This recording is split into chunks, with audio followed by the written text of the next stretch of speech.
칼럼 시작하겠습니다. 오신 분들 환영합니다. 우리도 강속구 투수 있다. 윤호솔 선수 이야기를 하겠습니다.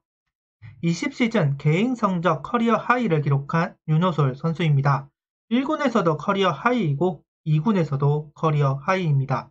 이제는 정말로 1군에서 활약하는 윤호솔 선수를 볼 수 있는 건가요? 이번에야말로 꼭 1군에서 활약하는 모습을 좀 보고 싶네요. 이제 나이가 적은 선수는 아닙니다. 5.19 시절 대전고 조상우 선수와 라이벌로 불렸습니다. 그만큼 포텐이 있던 선수이죠. 하지만 현재는 조상우 선수는 국가대표가 되었고 윤호솔 선수는 2군을 전전하고 있네요.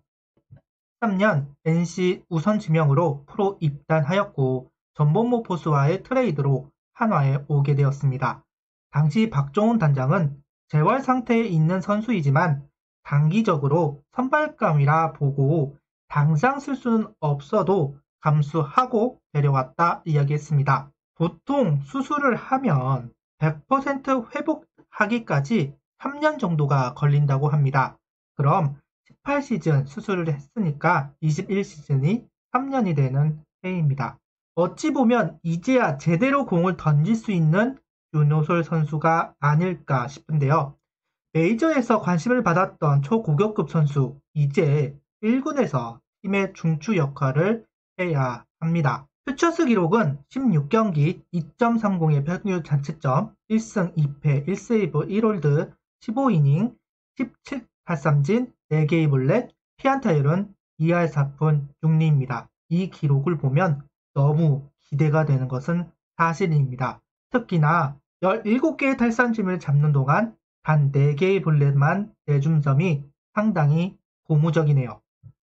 운동욱, 주현상, 석윤, 장웅정, 박주홍 2군에서 활약했던 선수들입니다. 이 선수들 말고도 2군에서 활약한 선수들이 많이 있습니다. 그런데 이 5명의 선수와 함께 윤호솔 선수도 스프링 캠프에 합류했습니다. 솔직히 궁금합니다. 캠프뿐만 아니라 개막전에도 포함될 수 있을지요. 구단에서는 윤호솔 선수를 기대하고 있는 게 아닌가 싶은데요. 국내 감독이었다면 2군에서 반드시 시작할 것이라 확언할 수 있습니다.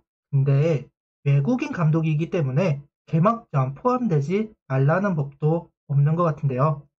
박상훈 선수 자리가 공백입니다. 저는 김진욱 선수가 메울 것으로 예상을 했지만 윤호솔 선수라고 그 자리를 못 메울 것도 없습니다. 현재 불펜진에서 150km 던지는 선수가 김진욱 선수 말고는 없습니다. 그래서 윤호솔 선수의 활용도가 있다고 봅니다.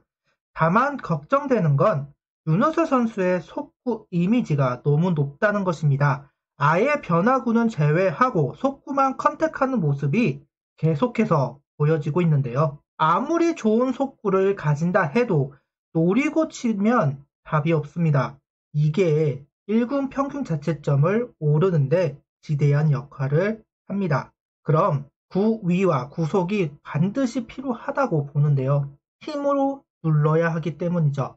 근데 그것도 안 됐습니다. 시즌 후반에 윤호솔 선수를 확인하지 못한 게 개인적으로 아쉽기는 하지만 2군에서의 성적을 볼 때는 시즌 초반의 윤호솔과 시즌 후반의 윤호솔이 다를 가능성이 높다고 봅니다. 달라진 윤호솔이 1군에서도 통하기를 바라야 하는 것이죠. 21시즌 한화의 자랑거리는 불펜이다라는 걸 다 알고 계실 겁니다. 투수는 많으면 많을수록 좋습니다. 윤호솔 선수가 1군에서 뛸지 2군에서 뛸지는 아직은 모르겠지만 만약 1군에서 뛰게 된다면 강력한 구위로 상대방을 찍어 누르는 피칭을 보여주면 좋겠네요. 구독, 좋아요, 알림 설정 부탁드리며 영상을 봐주셔서 감사합니다.